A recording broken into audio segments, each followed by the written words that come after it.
G'day there. Thank you very much for tuning in. Now get ready. We have a controversial guest with us in the studio, and a lot of people have tried to cancel her.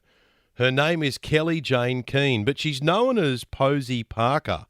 She was described this week as a far-right anti-transgender activist from the UK. She's come to Australia for a series of talks. Before she even got here, there was an attempt to cancel her visa. The Greens MP Stephen Bates wanted her banned. He wrote to the Immigration Minister Andrew Giles saying, "This is a prominent transphobe who poses a significant risk to members of the trans and gender diverse community." And there have been petitions to have her talks cancelled. She's with us in the studio right now. I better be careful here because she poses a significant risk. So Posie Parker, the British commentator, welcome to the studio. Thank you so very much. You don't look so scary. No, I'm really small as well, so no, I'm not scary at all. Is it your views that are the scary thing?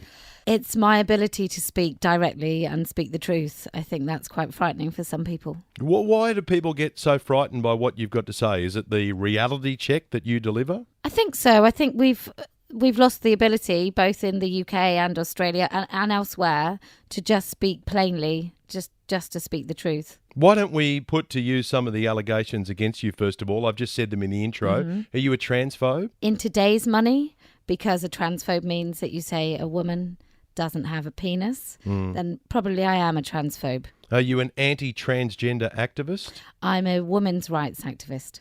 How do you define a woman? An adult human female. Why do people in power have trouble saying that? I don't know why. I don't know why they have trouble. Maybe it's social media. Maybe it's the fact that everybody is judged on a minute-by-minute basis and it's really easy to cancel people. But it's only because so many people are complete cowards that this has been able to manifest into a mass silencing tool. Do you have the same thing in the UK where you have people in positions who are asked that simple question, what is a woman? And they run for the hills. They think, oh, no, I can't possibly answer that. I asked the Minister for Women in 2019, what is a woman, at a conference for women to celebrate 100 years of women in a political party called the Conservative Party.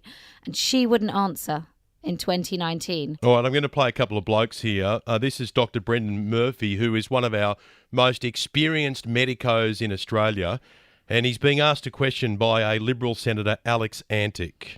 Can someone please provide me with a definition of what a woman is? Department of Health, definition of a man, definition of a woman. Professor Murphy. I think there are a variety of definitions, and I think just a simple perhaps to give a more fulsome answer, we should take that on notice. You're going to take on notice the question of what a woman is. No, well, there are a variety. It's a very contested space.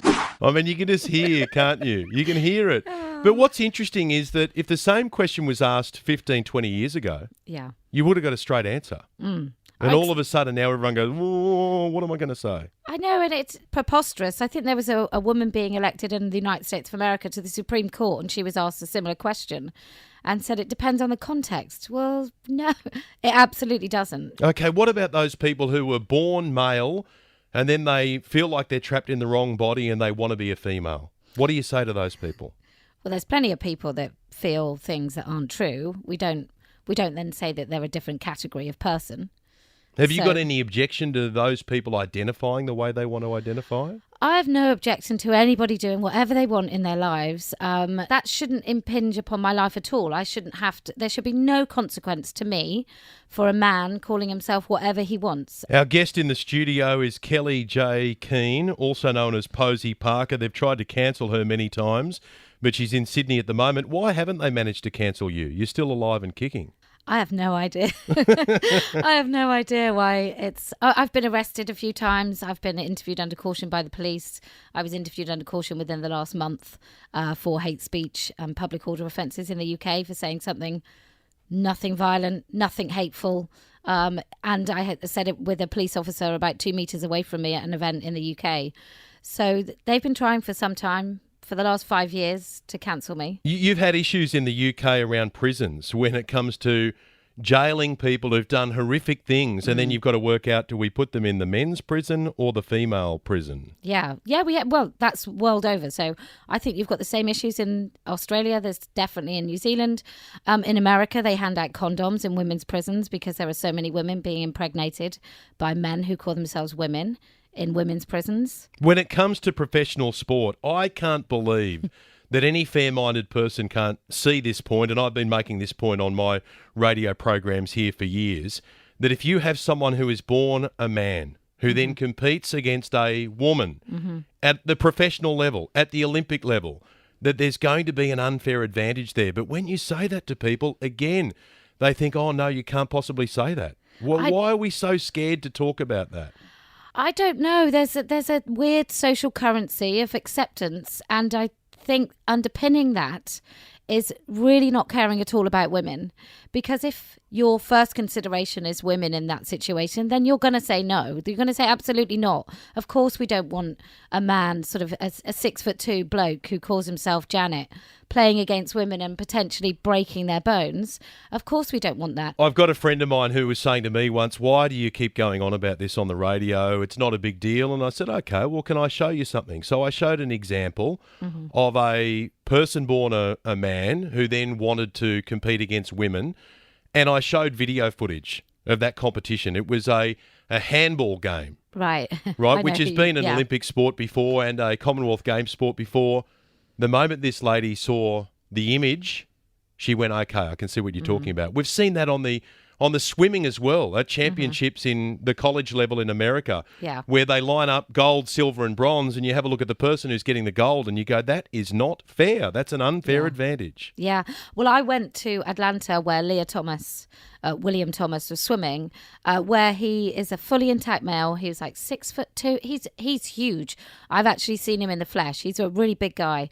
And he was swimming against women. And the silence in that space of parents watching their girls who've trained their whole lives, given up so much, watching that guy jump into the pool and nobody would say a damn word. Everyone was frightened into silence. He was getting naked in the changing rooms amongst those girls, and he's a heterosexual man, and so I ended up just shouting he's a man and broke the silence in that space. But I don't know why everybody is pretending, because I don't believe anyone really believes it. That's just preposterous. Okay, if it makes Leah Thomas feel better being called Leah rather than William, have you got an issue calling Leah Leah? Because I don't. There are issues that I'm passionate about when it comes to people going into prisons. Well, I think that it's totally wrong to have someone born a male going into a female prison. Professional competition and this overreach where we're all made to feel guilty about everything and anything we say or think in this space. But have you got an issue with calling Leah Leah, if that's what Leah wants to be called? I probably didn't when I started upon this journey. But actually, I think there's a lot of thin end of the wedge arguments. And once we start using female language, female names, pronouns, for example, for men, I think that really does open the door for the rest of it. If we were truly... It's not hard to say it, though, is it? Before we started this conversation, I was checking with you about what you want to be called because your name is Kelly Jane Keane, but you're known as Posie Parker. So I say, do you want to be Kelly? Do you want to be Posie? Because it's no skin off my nose. Yeah, but then if I said I want to be John, that would probably be a little more difficult for you. I'm told that the police are going to be out in force tomorrow when you appear. So Posie Parker is appearing tomorrow, Saturday, 12 noon, Victoria Park, City Road at Camperdown. The police are going to be out in force. You're a real troublemaker, aren't you? Everywhere you go, trouble follows you, Posie. I know, I'm so influential. It just comes along. I do nothing to invite. I mean, I really do nothing to invite. We have these events. They're called Let Women Speak. They're about enabling women to come out and speak about what's happening to her in a country like this, where the state is gaslighting women into pretending they cannot see the truth in front of their eyes and they can't name it. And that's where it gets crazy, when they start saying, oh, no, we can't say the maternity ward anymore. We can't say breastfeeding, it's chest feeding. I think that's when the average person out there, whether they're Australian or British, says, hey, come on, can we be reasonable here about how far we take this stuff while also being respectful to people about however they identify. Well, look, good luck tomorrow, Saturday, 12 noon, Victoria Park, City Road in Camperdown. Posie Parker will be there and the police will be out in force as well. Thank you so much for coming in. Thank you so much for having me. Posie Parker, in town from the UK, here in the 2GB studios. This is Ben Fordham, Friday morning, right here on 2GB. If you're like me, there's nothing you like to hear more than this.